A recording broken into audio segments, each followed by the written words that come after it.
Welcome to Easy Learning. Exercise number 33.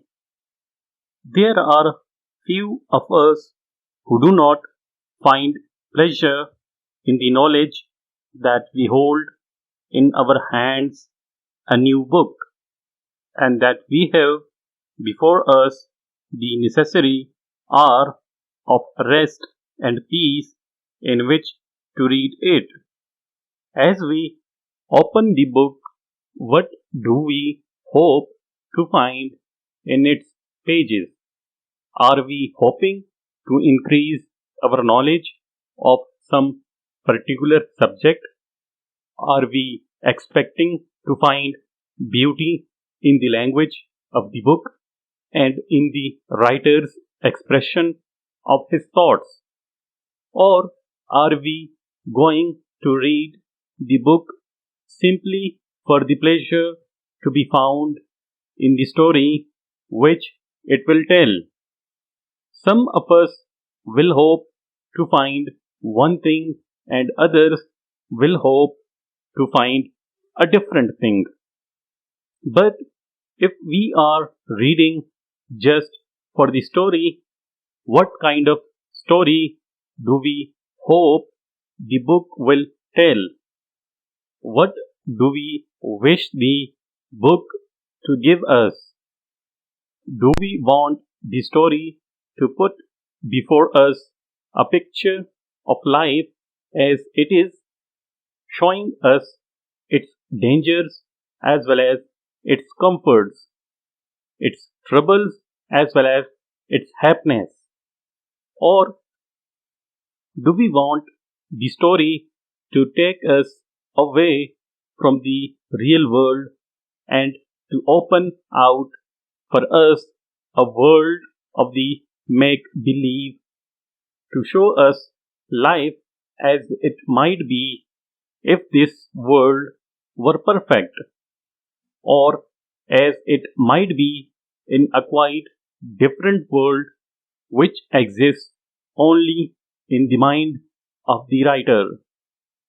Our answers to these questions will depend partly upon the state of our minds at the time of the question being asked, and partly upon the general purpose of our reading. If we read with no set purpose in mind, we shall probably like best the books of the second kind.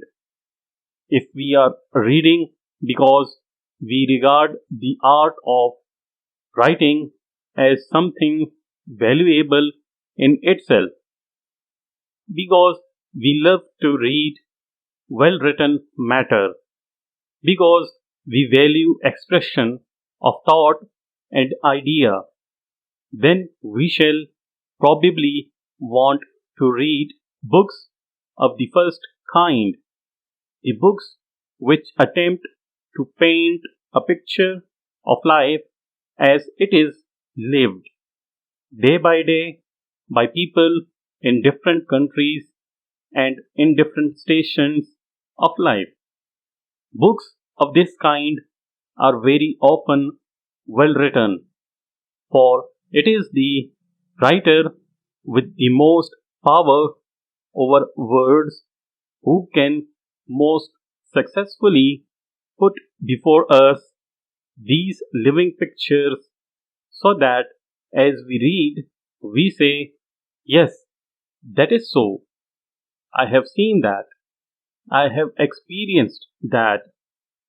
The writer is writing of what he knows and of what he has seen.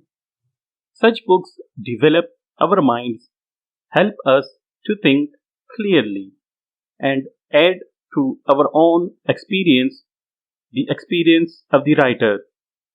Many years ago, a very well known writer of the time said that there were two kinds of book: the books of the hour and the books of all time.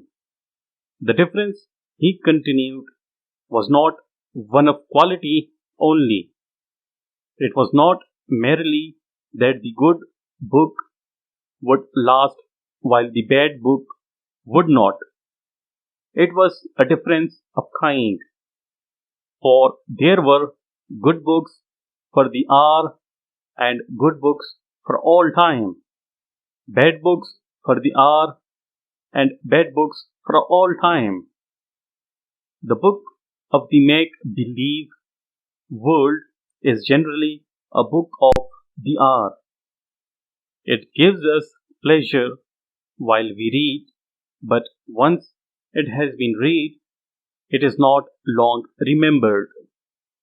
Whether it is a good or a bad book depends upon the quality of the mind of the writer and whether or not he has something of value to say.